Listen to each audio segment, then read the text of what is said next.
games on. It's like X Games. All right, it is basically coho season, so let's tie up some swing flies for coho. Something a little like this. New pattern I'm working with this season, and here we go. I kind of have a couple thoughts on names for this fly, but it's all still in research and development. So this is kind of just an enticing coho fly, steelhead fly, what have you. So I've got a 26 millimeter round eye aqua fly shank, a bead up front. This is a pro bead, in the 45 gram size, the small, if you can still find those. So the bead, the shank, then ultra rig with a size 2 or size 4 aqua talon on the back. And I'm using the Aquafly's shank tool here, which is pretty slick. So if you don't have a vise with shank jaws, there you go. Right on in. And it doesn't spin, twist, dip, duck, dive, or dodge. Holds it pretty dang firm. So, pretty happy with that. Okay, we're going to start this guy off with some of this polar chenille, cactus chenille, whatever you call it. This long, fibrous Arctic chenille, I forget what it's called. This can be a mostly pink fly, as we saw from the example.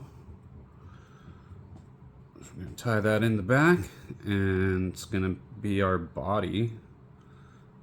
So we are just going to, ooh, it's starting to unravel on me. No, don't unravel.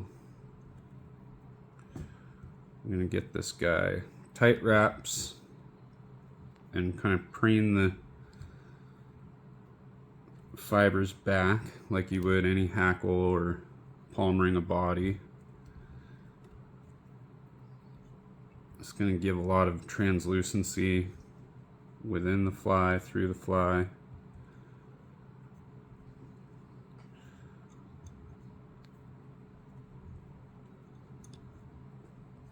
All right, I'll kind of finish that off on the bottom. Fluff that out a little bit. That guy's toast, all right? So just make sure that's good and secured down. Great. Next I'm going to come in with some rubber legs. I've got this nice pink and opaque sparkly legs here. I'm going to take 2 at a time. Find kind of the halfway point there. And we're just going to get it around my thread. And tie it in right on the side. A couple of loose guys there, then I can cover it up. Let that dangle for a sec. 2 more on the other side.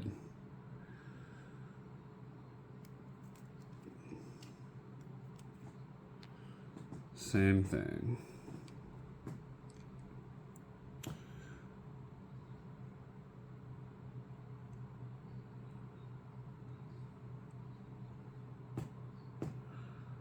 I'm gonna just come in and get that tied down over here, right along the side of the shank.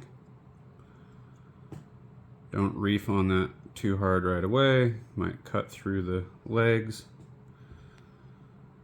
Great, okay, now I'm gonna just take these and latch them down in my magnet here. Just get them out of the way, because they do get in the way. Let's see if I can get that achieved here. There we go. There's always one. There we go. All right, that's locked down. Next, I'm going to come in with a fairly webby pink schlappen. I'm going to prep it by stripping off the fluff on the bottom. And I'm actually going to tie this in as a collar. So I'm going to tie it from the bottom here rather than by the tip. You can do either way, but I just like the way this comes out. You can either get your hackle pliers on here, or if you're skilled, get your hands,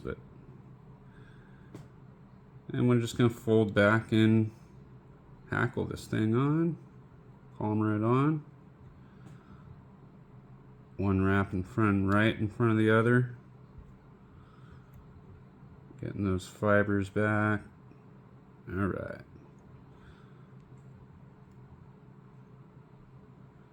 And it's going to kind of be the prop for the marabou as well. And it's probably good right there.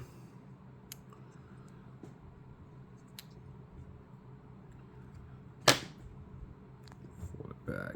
Get some wraps right there. Find that tip and get rid of that. Boom. All right, next up we're going to go with some pink marabou. I'm going to prep the feather again by removing all the bottom fluff as you would normally. Like so. And then I'm going to find a nice point on the tip here to tie in with.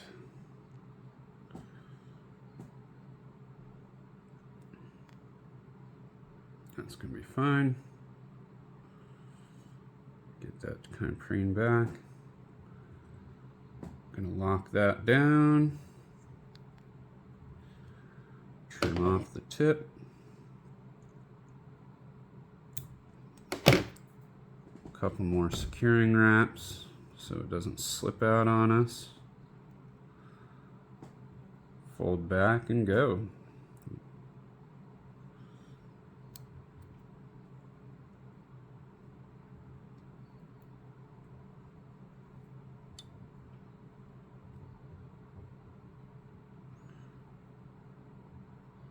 Trying to get right in front of the next wrap without trapping everything on top of itself or under itself. Kind of fluff that out. And that's plenty. Get in there and secure down that stem.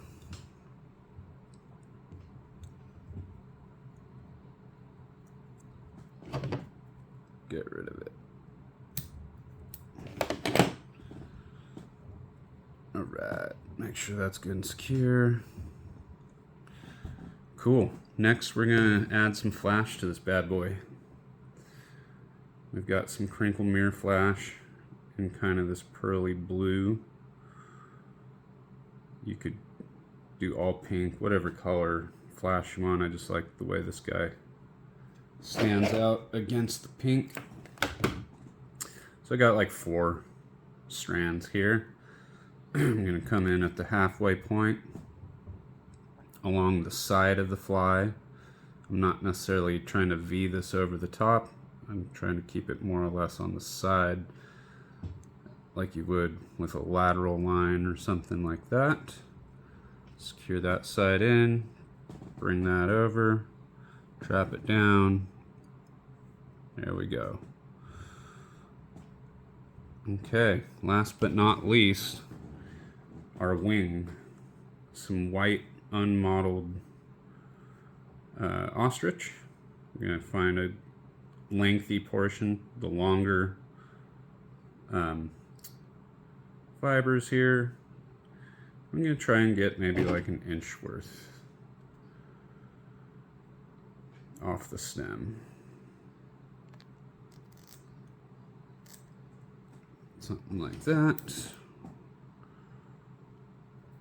Grab it by the butts there. And it's going to be kind of a long wing. We're going to go as long or just longer than the marabou. Right on top. Secure that guy in. I'm going to come in and trim out all these butts.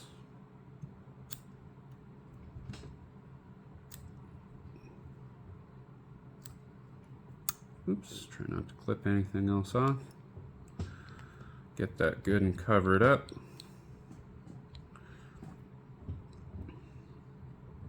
Bead can fit right over the top of it, so you can go ahead and whip finish right there.